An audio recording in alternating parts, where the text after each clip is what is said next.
आज का विषय है कारक। कारक आप सभी जानते होंगे कि कोई भी वाक्य लिखा जाता है तो उसमें कारक का महत्वपूर्ण योगदान होता है, क्योंकि कारक वाक्य के प्रत्येक पदों का संबंध स्थापित करता है, वाक्य के संबंध को बताता है, वाक्य को स्पष्ट करता है। इन सभी बातों से तो आप समझ गए होंगे कि वाक्य में कारक का क्या योगदान है। आप सभी जानते हैं कि किसी भी वाक्य में क्रिया का होना महत्वपूर्ण होता है। क्रिया में कर्ता संज्ञा शब्द भी हो सकता है और सर्वनाम शब्द भी हो सकता है। तो इन्हीं संज्ञा सर्वनाम शब्दों का क्रिया के साथ किस तरह से संबंध स्थापित करता है, वही कारक होता है। आइए थोड़ा सा जानते हैं। वैसे कारक का शाब्दिक अर्थ है क्रिया को करने वाला, अर्थात जो क्रिया को करता है वही कारक होता है। वह किस रूप में कार्य करता है वह इस कारक के अंतर्गत जानने को मिलेगा। अब क्रिया को करने वाला से कई सारे तात्पर्य हो सकते हैं, लेकिन एक जो कि सबसे महत्वपूर्ण होता है वह है कि संज्ञा या सर्वनाम पदों का क्रिया से जो संबंध बताता है उसे कारक कहते हैं। अर्थात वाक्य में अगर संज्ञा है या फिर सर्वनाम है कर्ता के रूप में, उसका क्रिया के साथ किस तरह से संबंध है यह हमें कारक के माध्यम से ही जानने को मिलता है।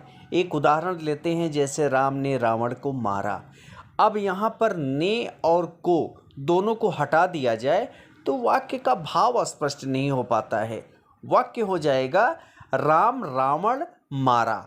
अब यहाँ पर स्पष्ट ही नहीं हो पा रहा है कि इसमें कर्ता कर्म एक दूसरे से किस प्रकार से संबंधित हैं।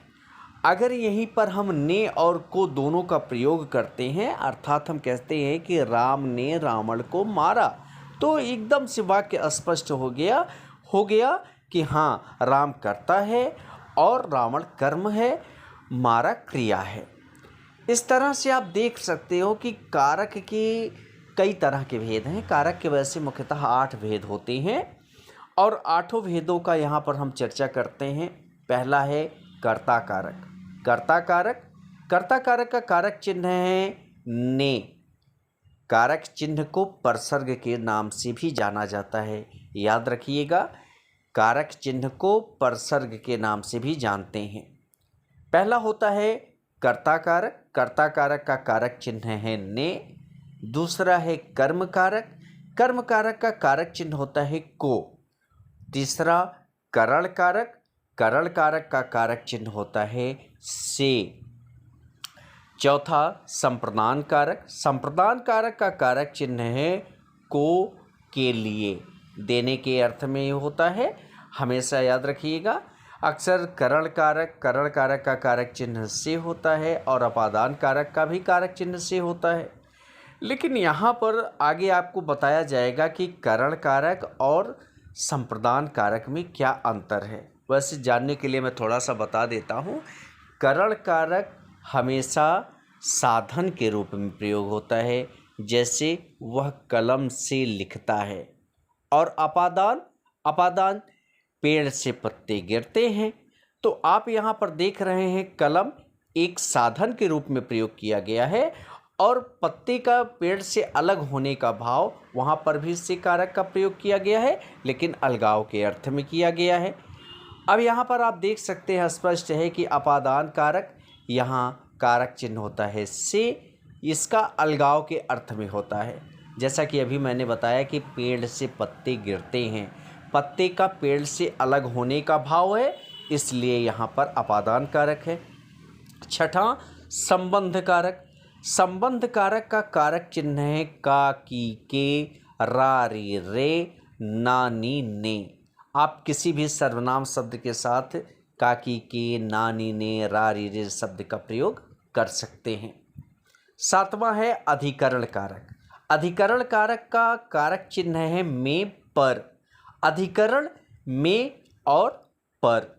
संबोधन कारक। संबोधन कारक हमेशा संबोधित करने के लिए प्रयोग किया जाता है। किसी को बुलाने के लिए, किसी को संबोधित करने के लिए संबोधन कारक का प्रयोग किया जाता है। संबोधन कारक को पहचानना आसान होता है।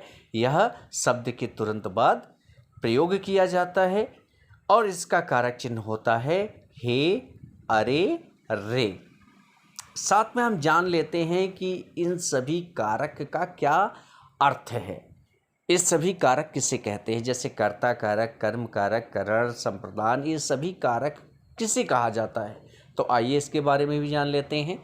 पहला है कर्ता कारक। कर्ता कारक अर्थात क्रिया को संपन्न करने वाला, क्रिया को जो संपन्न करता है वह कर्ता कारक होता है। दूसरा है कर्म कारक, क्रिया से प्रभावित होने वाला, क्रिया से जो प्रभावित होता है उसे हम कर्म कारक कहते हैं। करण कारक क्रिया का साधन या उपकरण, उपकरण मतलब साधन, साधन या यंत्र या उपकरण, अर्थात क्रिया का साधन या उपकरण करण कारक के अंतर्गत आता है। संप्रदान कारक, संप्रदान कारक जिसके लिए कोई क्रिया संपन्न की जाए या जिसे कुछ प्रदान किया जाए वहाँ संप्रदान कारक होता है। जिसके लिए कोई क्रिया संपन्न की जाए या जिसे कुछ प्रदान किया जाए वहाँ हमेशा संप्रदान कारक का प्रयोग होता है। कर्ता क्रिया को संपन्न करने वाला, कर्म कारक क्रिया से प्रभावित होने वाला, करण कारक क्रिया का साधन या उपकरण और संप्रदान कारक जिसके लिए कोई क्रिया संपन्न की जाए या जिसे कुछ प्रदान किया जाए। तो यहाँ पर आप देख सकते हैं कि कर्ता, कर्म, करण और संप्रदान, इन सभी कारकों को आप अच्छी तरह से समझ सकते हैं। अगला आता है, आगे अगर हम बात करते हैं संप्रदान कारक के बाद आता है अपादान कारक। अपादान कारक के बारे में मैंने आप लोगों को बता दिया कि अपादान हमेशा अलगाव के अर्थ को व्यक्त करता है। जहाँ पर भी अलग होने का भाव हो, जैसे पेड़ से पत्ते गिरते हैं, आप देख रहे हैं पत्ते का पेड़ से अलग होने की प्रक्रिया है, इसलिए यहाँ पर अपादान कारक है। और अभी मैंने बताया था कि वह कलम से लिखता है, कलम यहाँ पर साधन का रूप लिया है, इसलिए यहाँ पर कलम से यहाँ इस शब्द के अंतर्गत हमेशा करण कारक का प्रयोग है। संबंध कारक, संबंध कारक जहाँ दो पदों का पारस्परिक संबंध बताया जाए, जहाँ दो पदों का आपस में संबंध बताया जाता है वहाँ पर संबंध कारक होता है। अधिकरण कारक जो क्रिया के आधार का बोध कराए, जो क्रिया के आधार का बोध कराता है वहाँ पर कौन सा कारक है, अधिकरण कारक। और संबोधन कारक किसी को पुकार कर संबोधित किया जाए वहाँ अधिकरण